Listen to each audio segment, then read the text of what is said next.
राजवीर 3 बहनों का अकेला भाई था। उसकी 2 बहनें शादीशुदा और एक बहन कुंवारी थी।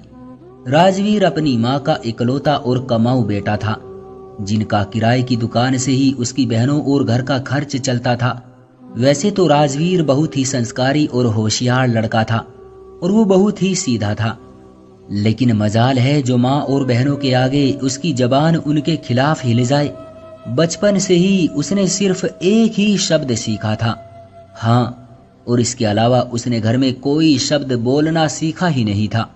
जब वो 28 साल का हुआ तो माँ को अब बहू की जरूरत होने लगी।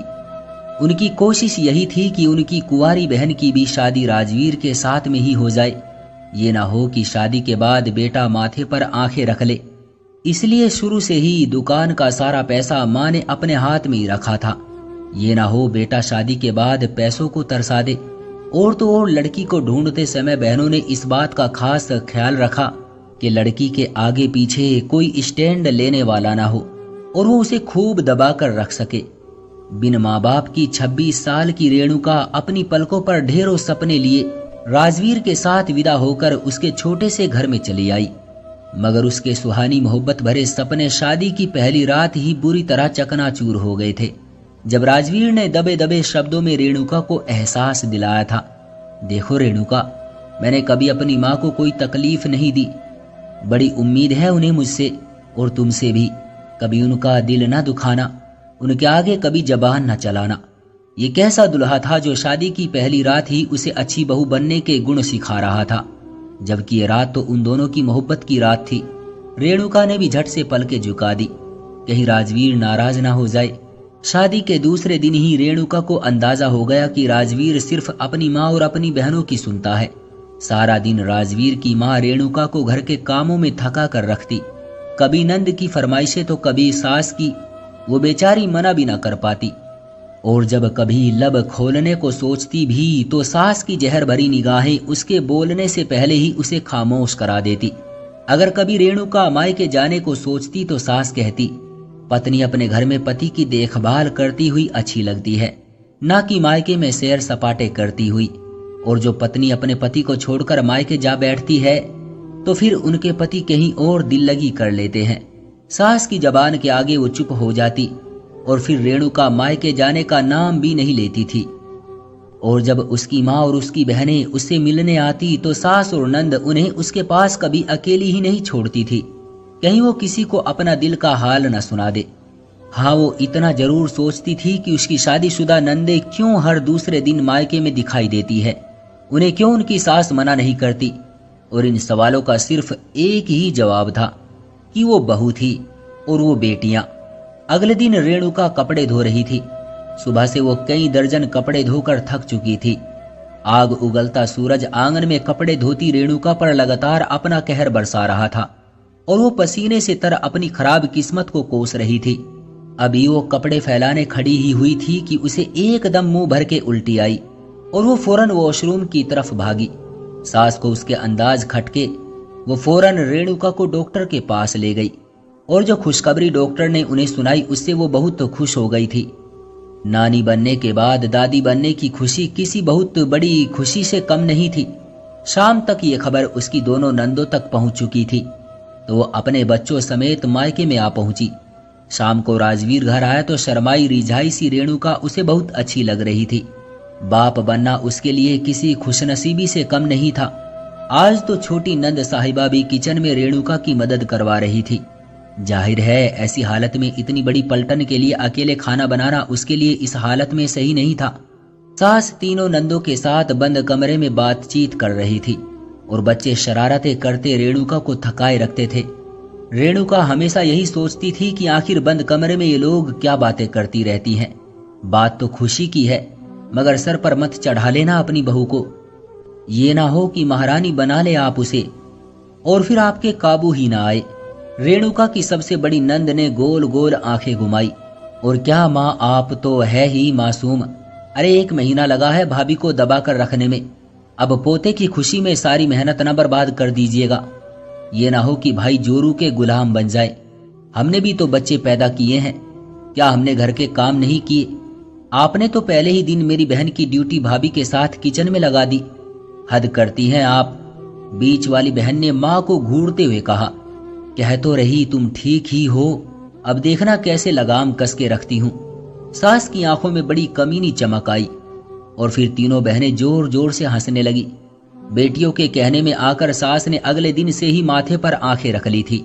सारा काम अकेले ही रेणुका के हवाले कर दिया था और वो बेचारी हैरान परेशान सी खड़ी सोचती रह गई कि कल तक तो सास ने अपनी बेटी को उसके साथ हर काम करने को कहा था, पर आज ऐसा क्या हो गया जो आंखें बदल गई। रेणुका की सास अपनी छोटी बेटी से कहने लगी, बेटी तुम दोपहर में चलना मेरे साथ सिलाई सेंटर पर, तुम्हें सिलाई सीखनी है ना, फिर तुम्हारी शादी भी तो करनी है। सोची समझी प्लानिंग के साथ सास ने रेणुका के सामने अपनी बेटी से कहा। सिलाई सेंटर जाने का मकसद सिर्फ यही था ताकि ये रेणुका की मदद न कर सके और राजवीर के सामने बहाना भी बन जाए कि वो बेचारी घर पर होती ही कब है। रह गई उसकी माँ, अब वो कहाँ इस उम्र में काम करेगी। जी माँ, जैसा आप कहें। रेणुका की छोटी नंद ने मुस्कुराते हुए रेणुका की तरफ देखा, जैसे कि वो उसकी बेबसी पर हंस रही हो। और वो तो बेचारी इतना भी नहीं कह सकती थी कि माँ अभी रुक जाए। अब रेणुका की नंद हर वक्त अपनी सिलाई के काम में लगी रहती थी और रेणुका घर के काम में। रेणुका कपड़े धोती तो थोड़े थोड़े कपड़े बाल्टी में भर के ऊपर पहुंचा आती। किसी को भी बेचारी पर तरस न आता कि वजन उठाने से डॉक्टर ने मना किया है। ढेरों बर्तन धोती। जब किचन में जाती तो बर्तन जैसे रेणुका की तरफ मुंह चिढ़ा रहे होते। नंद या सास इतना भी न सोचती कि कम से कम बर्तन धोकर रख दे। दोपहर को अलग सब्जी, रात को अलग। बासी सब्जी या बासी रोटी किसी को खाने की आदत नहीं थी। राजवीर घर आता तो कमजोर रेणुका को देखकर थोड़ा परेशान हो जाता। अक्सर रेणुका उल्टियां करके निढाल हो जाती थी तो सास बड़ी ही बेफिक्री से कहती, भाई उल्टी तो ऐसी हालत में हो ही जाती हैं, मुझे तो पूरे 9 महीने उल्टी होती थी, मगर मजाल है जो घर का काम रुका हो। और रेणुका बेचारी फिर से काम में लग जाती थी। इस दिन घर पर कोई नहीं था। रेणुका की नंद सिलाई सेंटर गई हुई थी और सास अपनी किसी सहेली के घर उसके हालचाल पूछने गई हुई थी। रेणुका को बहुत देर से चक्कर आ रहे थे। उसने बड़ी मुश्किल से नींबू पानी बनाया था, मगर ये उसकी खराब किस्मत थी कि उससे पहले वो गिलास मुंह से लगाती एक जोरदार चक्कर ने उसे जमीन पर गिरा दिया था और गिलास की किरचियां पूरे किचन में बिखर गई। उसे होश आया तो उसने खुद को अस्पताल में पाया। उसने आंखें खोली तो राजवीर उसके बराबर में बैठा था। उसने हैरान होकर राजवीर को देखा। घबराओ मत, तुम्हें चक्कर आ गए थे। वो तो अच्छा हुआ कि मैं किसी जरूरी काम से घर आ गया था, वरना तो आज न जाने क्या हो जाता। तुमने माँ को जाने क्यों दिया घर से। राजवीर रेणुका के लिए फिक्रमंद था। रेणुका को अब सुकून महसूस हो रहा था। अब ये ठीक है, लेकिन आपको इनका ध्यान रखना होगा। ये बहुत कमजोर है, उनकी खुराक का ख्याल रखें। कुछ दिन इन्हें रेस्ट करने दें और इनसे हल्का फुल्का काम कराएं। ये नहीं कि सब काम इन पर लाद दो। इसी वजह से इनका यह हाल हुआ है। आप बात समझे, बच्चे पर असर पड़ेगा। डॉक्टर ने राजवीर को समझाया। वो खुद काफी टाइम से देख रहा था कि रेणुका ऐसी हालत में भी सारा काम खुद कर रही थी, मगर कुछ कहने की उसकी हिम्मत नहीं हो रही थी। मगर अब सवाल उसके बच्चे की सेहत का था। राजवीर घर आया तो उसकी माँ पहले से ही तनी बैठी थी। अरे ओ राजवीर, बावला हो गया है क्या? ऐसी हालत में बहू को लेकर कहाँ चला गया था? मेरे आने का इंतजार तो किया होता कम से कम। और बहू, तू सारा घर ऐसे ही गंदा छोड़कर तुम घूमने चली गई? माँ ने बहू बेटे को घूरा। माँ, सोचना तो तुम्हें चाहिए था। जब छोटी घर पर नहीं थी तो ऐसी हालत में रेणुका को छोड़कर कहाँ चली गई थी आप? ये बेहोश हो गई थी। अगर मैं नहीं आता तो पता नहीं क्या होता। डॉक्टर ने रेणुका को आराम करने को कहा है। तुम खुद काम कर लो, पहले भी तो करती थी ना आप। पहली बार राजवीर ने अपनी माँ के आगे जबान खोली थी। माँ तो माँ होती है। रेणुका भी हैरान रह गई थी। रेणुका राजवीर का ये रूप देखती रह गई। माँ तो अभी तक शौक में थी। राजवीर रेणुका को कमरे में छोड़ आया। फिर माँ की हिम्मत न पड़ी रेणुका को बुलाने की। अगले दिन माँ ने अपनी दोनों बेटियों को फोन करके बुला लिया। देखा माँ, मैं कहती थी ना लगाम कसकर रखो। आज देख लिया ना, औलाद की वजह से वो कल की आई हुई वो लड़की जीत गई। कैसे ड्रामा करके भाई को अपनी तरफ कर लिया उसने। बड़ी नंद ने बड़ी ही चालाकी से अपनी आंखें घुमाई। ये भी तो हो सकता है कि उसकी सच में ही तबीयत खराब हो गई हो। मेरे पोते को कुछ ना हो जाए। आखिर थी तो माँ ही ना।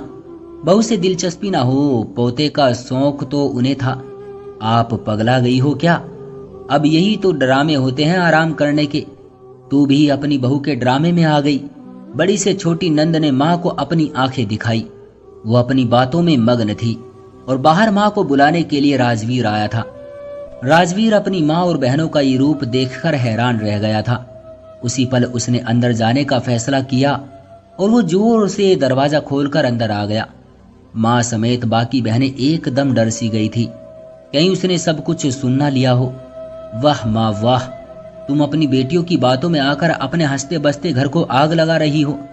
तुम खुद ही उसे अपने घर की बहू बनाकर लाई थी ना, मैं तो उसे नहीं लाया था। फिर ये फर्क क्यों? जरा देखो जाकर उसे, क्या कभी उसने तुम्हारा अपमान किया, तुम्हारे आगे जबान चलाई या कभी तुम्हारी किसी बात से मना किया? नहीं ना, यहाँ तक कि तुमने कभी उसे मायके तक रुकने नहीं दिया। वो इस पर भी सर झुका गई।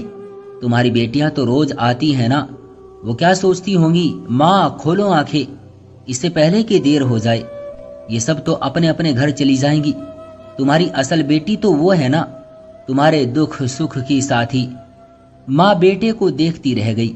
एक पल लगा था उन्हें सब कुछ समझने में। गलती उनकी थी जो वो बहू को बहू ही समझ रही थी, और ऐसा करने में उसकी बेटियों का ही हाथ था। भाई हमें गलत ना समझ, बड़ी बहन एकदम बोली। दीदी प्लीज आप ना बोलो, आप लोग अपनी जिंदगी में खुश हो ना, फिर आपको इससे क्या दिक्कत है? और माँ तुम जानती हो ना मैं तुमसे कितना प्यार करता हूँ। जैसे हम पहले सब हंसी खुशी रहते थे, क्या अब नहीं रह सकते? जरूरी है घर में झगड़े करना? मैं तुम्हारा हूँ, तुम्हारा ही रहूंगा। बस इस घर को हंसता बसता कर दो। राजवीर के पीछे आती रेणुका ने राजवीर की तरफ देखा। वो तो समझती थी कि राजवीर सिर्फ माँ बहनों के कहने में रहता है, लेकिन वो अब जान गई थी कि राजवीर सिर्फ संस्कारी है, उसकी आदत अच्छी है। और रेणुका को यकीन था कि राजवीर से बेहतर हमसफर उसे कहीं नहीं मिल सकता था। माँ और बहनें भी शर्मिंदा थी क्योंकि उनकी चोरी पकड़ी गई थी। रात भर बहुत तकलीफ में गुजरने के बाद उसने सुबह के समय एक बहुत ही खूबसूरत बेटे को जन्म दिया था। ऊपर वाले तेरा धन्यवाद है कि तूने मुझे चांद सा पोता दिया, उसकी सास ने बच्चे को गोद में लेते हुए कहा। रात में रेणुका की सास ऊपर वाले से प्रार्थना कर रही थी, माँ देखो ना, मेरे जैसा है ना बिल्कुल।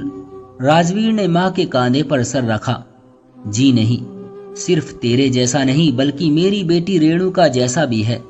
रेणुका की सास ने झुककर रेणुका के माथे को चूमा और नन्हे मुन्ने को रेणुका के बराबर में लिटा दिया। रेणुका ने मोहब्बत से इस खूबसूरत मंजर को अपनी आंखों में छुपा लिया था। हर लड़की पर ससुराल में शुरू का वक्त मुश्किल गुजरता है, जिसे लड़की को अपनी समझदारी और सब्र से गुजारना होता है। और रेणुका ने भी अपनी माँ से यही सीखा था, जिसकी वजह से आज उसकी सास भी उसकी थी और राजवीर तो था ही उसका। उसे अपना जीवन एक सपनों का सफर लगने लगा था। तो दोस्तों, ये थी हमारी आज की कहानी। उम्मीद करते हैं कि आज की कहानी से भी आपको बहुत कुछ सीखने को मिला होगा। वीडियो को लाइक कर दीजिए और चैनल को सब्सक्राइब कर लीजिए। मुझे दीजिए इजाजत अगली वीडियो तक, तब तक के लिए धन्यवाद।